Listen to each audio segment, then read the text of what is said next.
شخصیت پرستی ایک ایسا میگا ایشو ہے جس کی وجہ سے بہت سارے چھوٹے بڑے ایشوز کریٹ ہو رہے ہیں آج کل کی ماڈرن سوسائٹیز میں. اب ہم تھوڑا سا غور کریں دیکھیں تو نہ اس کی کلچر میں اور نہ اسلام میں تو خیر بالکل ہی نہیں، نہ اس کی کوئی حیثیت ہے ہی نہیں. اسلام میں شخصیت پرستی تو دور کی بات، پرستش تو کسی چیز کی بھی اللہ تعالیٰ نے الاؤ کی ہی نہیں. ہمارے پیغمبروں کی بھی اللہ تعالیٰ نے شخصیت پرستی نہیں کروائی، ان کو ایز اے لیڈر بنا کے چلایا ہے، ان کے پیچھے ان کی قوموں کو چلایا ہے، کیونکہ وہ اللہ تعالیٰ کی طرف سے بھیجے گئے نمائندے تھے جن پہ چل کے آپ صحیح ٹریک پہ آنا تھا. اب اسی چیز کو مائنڈ میں رکھتے ہوئے ہم یہ چیز اگر دیکھیں کہ آج کی سوسائٹیز میں، آج کی ماڈرن ورلڈ میں کیا کچھ ہو رہا ہے یہ شخصیت پرستی کے نام پہ. بینگ اے مسلم ہمیں پتہ ہے، ہم آئے دن ڈفرینٹ ایگزامپل اس کی دیکھتے رہتے ہیں. ایک سب سے کامن ایشو جو اس وقت ہم بینگ اے مسلم فیس کر رہے ہیں وہ یہ ہے فرقہ واریت.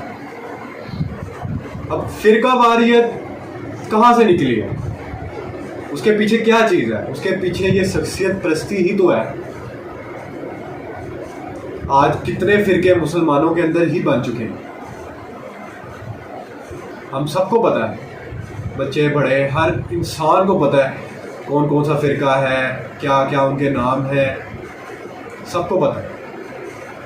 ہونا تو یہ چاہیے تھا کہ ہمارا اللہ تعالیٰ خدا ایک، ہمارے پیارے نبی صلی اللہ علیہ وسلم ایک، ہمارے صحابہ سب کے لیے، پوری امت کے لیے ان کی تعلیمات ایک، سنت کے طریقے سب کے لیے ایک، قرآن مجید سب کے لیے ایک ہی پلیٹ فارم ہے، سب کے لیے ایک ہی ڈیسٹینیشن ہے جو کہ جنت ہے تمام مسلمانوں کے لیے. لیکن ایک ہی جھنڈے کے نیچے جمع ہونا ہی تو ہمارا ایک مقصد تھا اور ہے بھی، جو آج فرقہ واریت کی وجہ سے ڈفرینٹ جھنڈے ہو چکے ہیں. ہر فرقے کا ڈفرینٹ جھنڈا. ہونا تو یہ چاہیے تھا کہ ایک جھنڈے کے نیچے پوری مسلمان امت، فخریہ امت محمدیہ جمع ہوتی، ایک جھنڈے کے نیچے طاقت بنتی. وہ طاقت جس طاقت نے کیسر و کسرا جیسی ہزاروں سال چلنے والی طاقتوں کو پچھاڑ چھوڑا.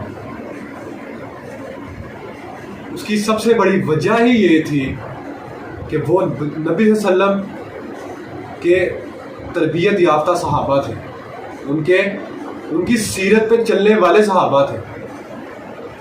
یہی وجہ ہے کہ آپ صلی اللہ علیہ وسلم نے امت کو نصیحت بھی یہی کی اپنے بالکل آخری وقتوں میں کہ دیکھنا تم لوگ میرے بعد بہت دین میں فتنے پاؤ گے، دنیا میں بہت سے فتنے پاؤ گے،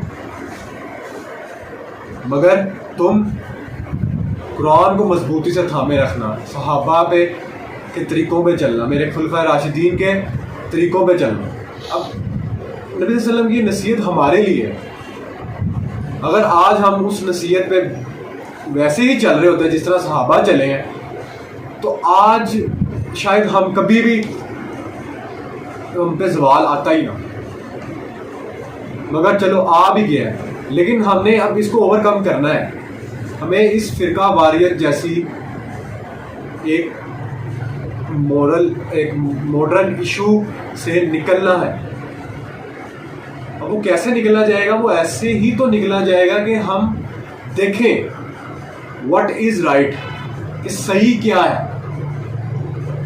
آج بینگ اے مسلم امت ہم یہ چیز دیکھ رہے ہوتے ہیں کہ کون کہہ رہا ہے، ہم یہ چیز نہیں دیکھتے کہ کہا کیا جا رہا ہے.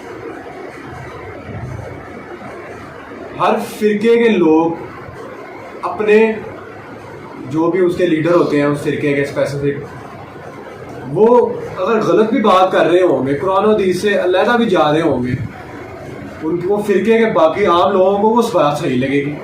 حالانکہ قرآن حدیث میں اس کا کوئی میچ بھی نہ ہو، پھر بھی ان کو صحیح لگ رہی ہو. لیکن وہی بات اگر کوئی قرآن اور سنت سے پروف کر کے کوئی بندہ صحیح بات کرے لیکن ان کے فرقے کا نہ ہو تو بات غلط لگ رہی ہو.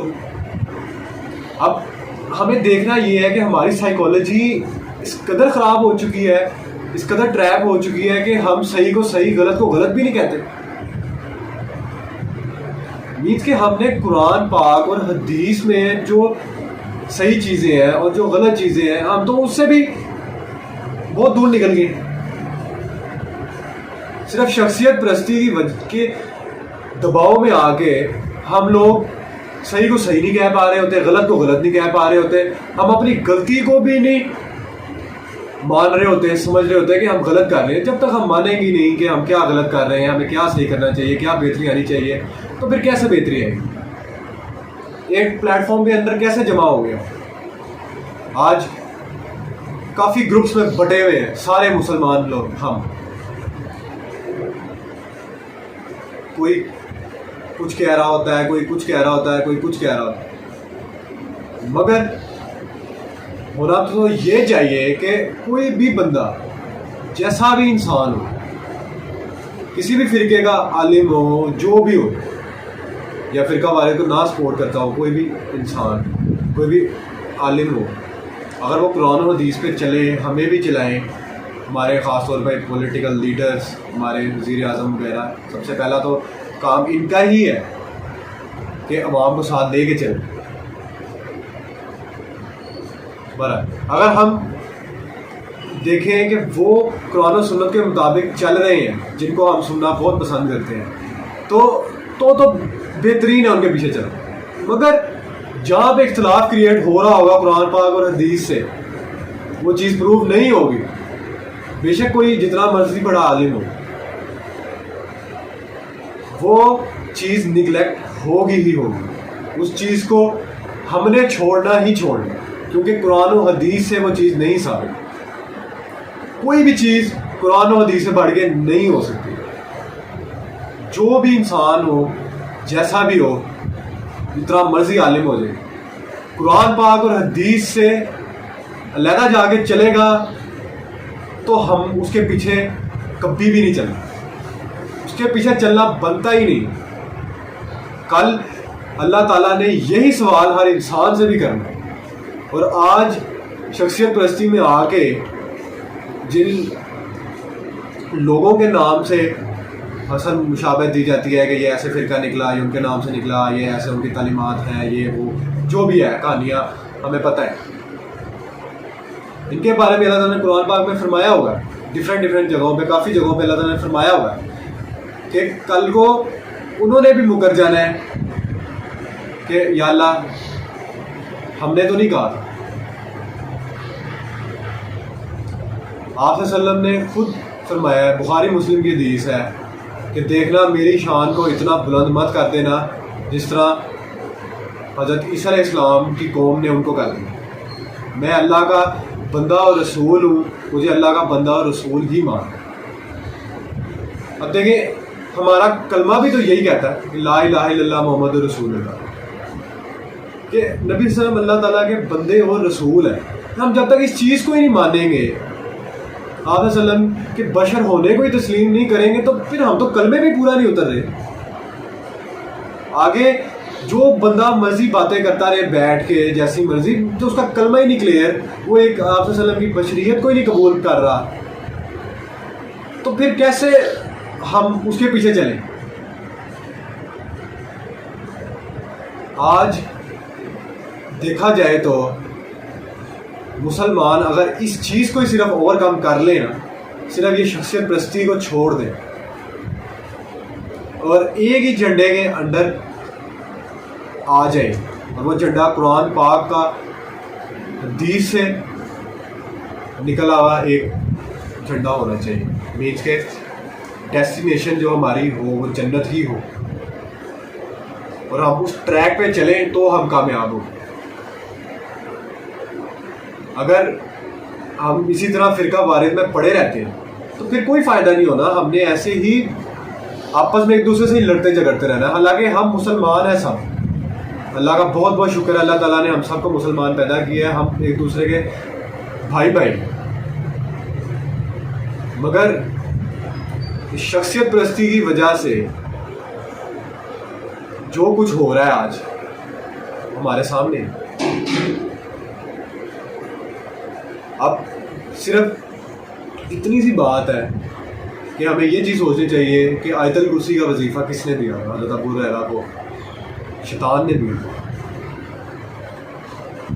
جب وہ 2-3 دن تک وہ پہرا دیتے تھے لیکن وہ ان کو نیند آ جاتی تھی، تو تیسرے دن شیطان ان کو سلا دیتا تھا. شیطان نہیں جاتے جاتے یہ بات کہہ گیا کہ آیت الکرسی پڑھنا شیطان کبھی قریب نہیں آیا.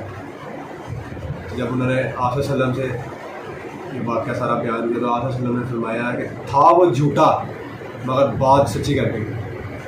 تو پھر مین ایم وہاں پہ ہی آ گیا ہے کہ ہمیں کبھی بھی یہ چیز نہیں دیکھنی چاہیے کہ کون کہہ رہا ہے، تو کیا کہہ رہا ہے، کون کہہ رہا ہے. ہمیں صرف یہ چیز دیکھنی چاہیے کہ کہا کیا جا رہا ہے. جو بھی کہہ رہا ہے کہہ رہا ہے آپ کے فرقے کا نہیں ہے، ہمارے فرقے کا بے شک نہ ہو، لیکن اگر وہ بات صحیح ہے، قرآن و حدیث سے ملتی جلتی ہے، ثابت ہے، تو پھر تو وہ انسان آپ کو اللہ تعالیٰ سے ہی جوڑنا چاہتا ہے اس اسپیسیفک بات میں. اور باقی تو ڈفرینٹ طریقے سے آگے جا کے پتہ چل ہی جاتا ہے کہ کون انسان قرآن پاک کی بات کر رہا ہے، حدیث کی بات کر رہا ہے. بات تو یہ ہے کہ ہر انسان خود تحقیق کرے سب سے پہلے تو کہ کیا قرآن پاک میں ہے، کیا قرآن پاک میں نہیں ہے، کیا حدیثوں میں موجود ہے، کیا حدیثوں میں موجود نہیں ہے. پھر دیکھیں کہ ہم نے کیا کرنا ہے. ہم نے وہ کرنا ہے جو قرآن حدیث کہتے ہیں. اس کے علاوہ جو چیز قرآن حدیث سے ثابت نہیں ہے وہ چیز گمراہی ہے، بدعت ہے، اور ہر بدعت گمراہی کے زمرے پہ چلی جاتی ہے اور ہر گمراہی جہنم میں لے جاتی ہے انسان کو. یہ حدیث ہے. تو آج ہمیں خود ہی فیصلہ کرنا ہے کہ ہم نے اسی شخصیت پرستی میں پڑے رہنا ہے کہ اس سے نکل کے آج ایک جھنڈے کے انڈر آنا ہے. سارے مسلمانوں نے ایک ہی پلیٹ فارم کے انڈر، اسلام کے انڈر جمع ہونا ہے تاکہ ہم اپنی اصل منزل جنت وہاں تک پہنچ سکیں. اللہ تعالیٰ ہم سب کو توفیق دے کہ ہم سب صحیح طریقے پر چلیں، عمل پیرا ہوں اور دوسروں کو بھی تلقین کریں. جو چیز قرآن و حدیث سے ثابت نہیں ہے اللہ تعالیٰ ہمیں اس چیز سے بہت دور لے جائیں. آمین ثم آمین.